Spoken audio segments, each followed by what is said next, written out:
Naquele domingo nublado, eu decidi que não voltaria para casa como filha.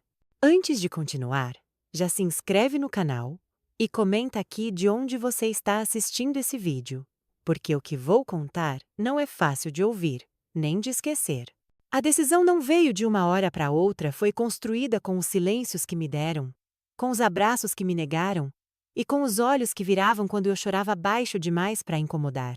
Bate na porta da minha mãe com a mão trêmula, como se meu corpo soubesse que aquele som seria o último eco do meu papel ali. Do outro lado, a casa estava viva como sempre. Panela no fogo, TV alta, risadas. Mas eu estava morta por dentro, fazia tempo. Ela abriu a porta e me olhou como quem abre para a vizinha, não para a filha. A mesma frieza que sempre me vestiu, mesmo nos dias em que eu sangrava por dentro.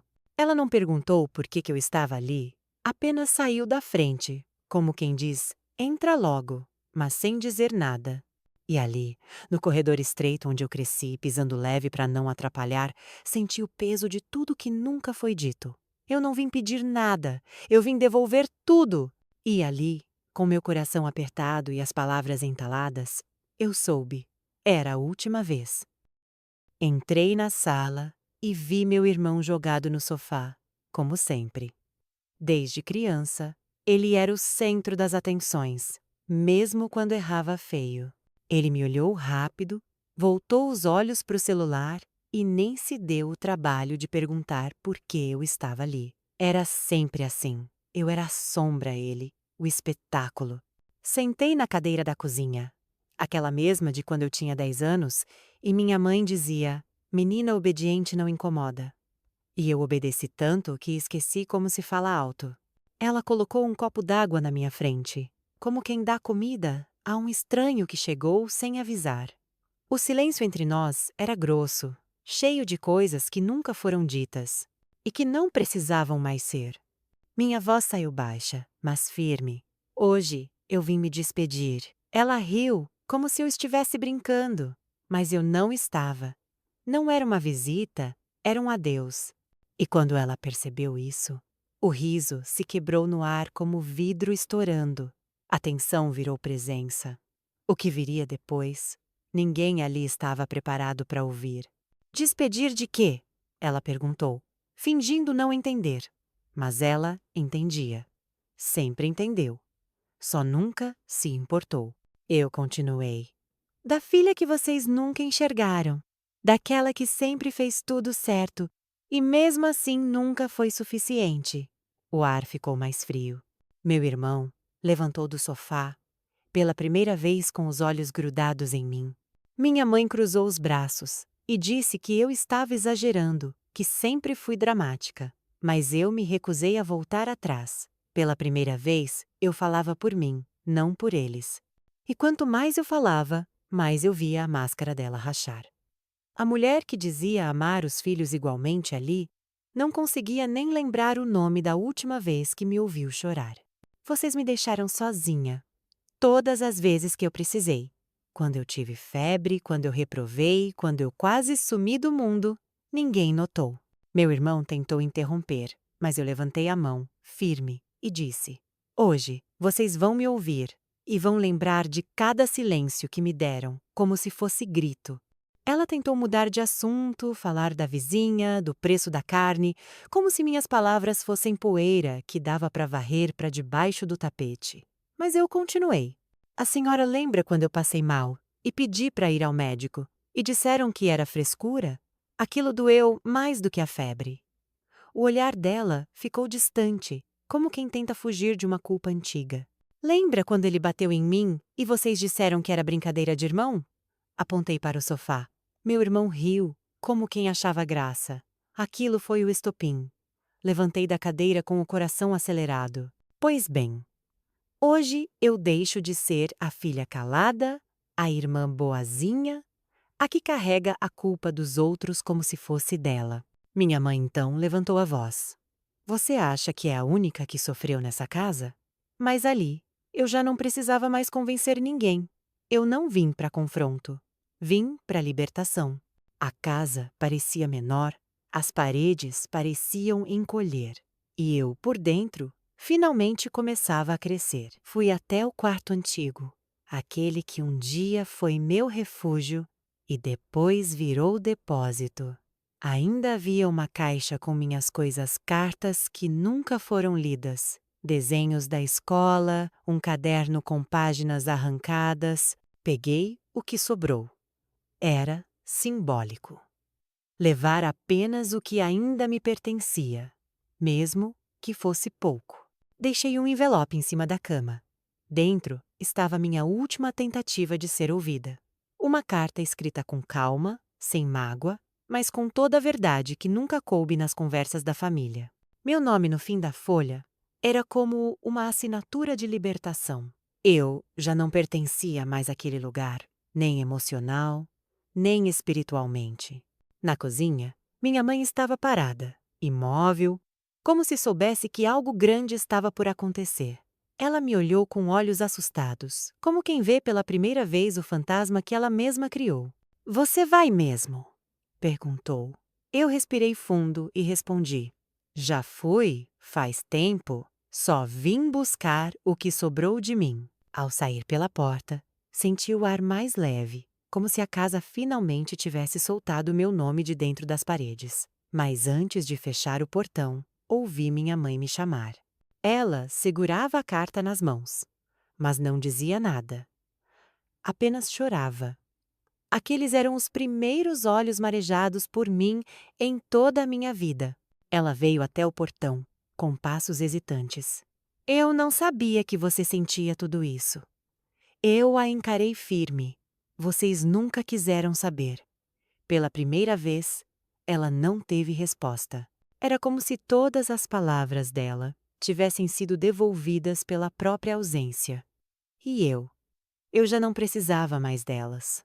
Meu irmão apareceu na varanda, gritando que eu era ingrata, que ninguém escolhe a família. Mas eu parei por um instante e disse, sem levantar a voz: "A gente não escolhe nascer onde nasce, mas escolhe onde fica." E eu escolhi ir embora. Fechei o portão devagar, como quem fecha uma história e abre outra. Os dias seguintes foram silenciosos, mas não como antes. Era um silêncio que não doía. Pela primeira vez, ele era meu. Mudei de cidade com o que cabia em 2 malas e uma coragem que nunca imaginei ter. Aluguei um quartinho simples e comecei a trabalhar num brechó perto da rodoviária. Era pouco, mas era meu, e não vinha com cobranças. Na primeira semana, nenhuma mensagem, nenhuma ligação. E eu pensei, talvez não tenham mesmo sentido minha falta. Mas no 10º dia, meu telefone tocou. Número desconhecido. Não atendi. Minutos depois, uma mensagem: "Filha, só me diga se está viva." Era da minha mãe.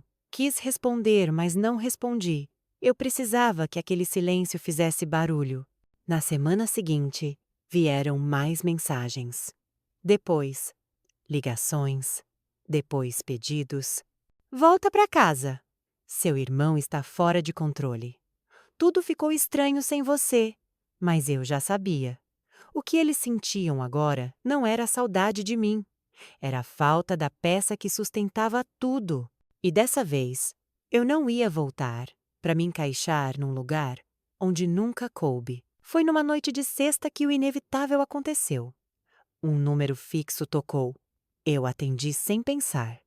Era minha mãe, com a voz trêmula, dizendo que meu irmão tinha sido preso. Disse que ele se meteu em algo grave e que ela não sabia o que fazer. Pela primeira vez, ela me pediu ajuda. A mesma mulher que nunca me ouviu, agora pedia que eu a escutasse. Fiquei em silêncio por alguns segundos. Do outro lado, o choro dela se misturava ao desespero. "Ele não tem ninguém, só você pode ajudar." E ali eu percebi. Eles só me procuravam quando tudo desmoronava. Não por amor, mas por necessidade. A filha invisível voltava a ser lembrada apenas quando era útil. Como sempre foi. Com a calma que anos de silêncio me ensinaram, eu disse: "Dessa vez, não." Ela tentou insistir, mas eu desliguei. Minha mão tremia, mas meu coração estava firme. Eu não era mais aquela garota do canto da sala. E naquele momento, ficou claro: minha ausência era o castigo mais alto que aquela casa já enfrentou. As mensagens não pararam. Algumas imploravam, outras culpavam. Meu pai, que nunca se envolvia, mandou uma: "Você está destruindo sua família." E eu respirei fundo antes de apagar sem responder, porque no fundo eu sabia. Não era eu quem estava destruindo nada. Eu só parei de segurar o que nunca foi meu para carregar. Na nova cidade, as pessoas começaram a me conhecer pelo meu nome, não como a filha de, a irmã de. Pela primeira vez, eu era só eu, e isso bastava. Comecei a dar aulas de reforço escolar, e um dos alunos me disse: "Você tem voz calma, parece que entende a dor dos outros." Mal sabia ele que era minha própria dor que me ensinou a falar com leveza. De vez em quando, sonho com aquela casa. Mas nos sonhos, ela é oca, como sempre foi. Só que agora não dói mais. Por quê? Eu aprendi a caminhar com meus próprios pés, sem precisar que ninguém abra a porta. Eu fechei a que mais me feriu. E mesmo que eles batam do lado de dentro, eu não vou mais voltar. Hoje faz um ano desde que bati naquela porta pela última vez. Guardei a data como quem guarda um renascimento. Não com dor, mas com gratidão, porque ali eu morri como filha invisível e nasci como mulher inteira. Às vezes penso em responder só para ver a reação deles, mas logo lembro, eu não preciso mais disso. Perdoei. Mas não esqueci. E o perdão que dei não foi para eles, foi para mim. Para não carregar rancor no peito, para não andar com correntes amarradas aos passos, eu não os odeio. Só não aceito mais viver onde o amor precisa implorar por espaço. Meu silêncio virou minha voz. E essa voz hoje me protege. Se essa história falou com você de alguma forma, escreve nos comentários: "Eu senti isso." Compartilha com alguém que precisa entender que até o silêncio pode gritar. E se inscreve no canal para mais histórias como essa. Porque às vezes, sumir é a única maneira de finalmente ser encontrada por si mesma.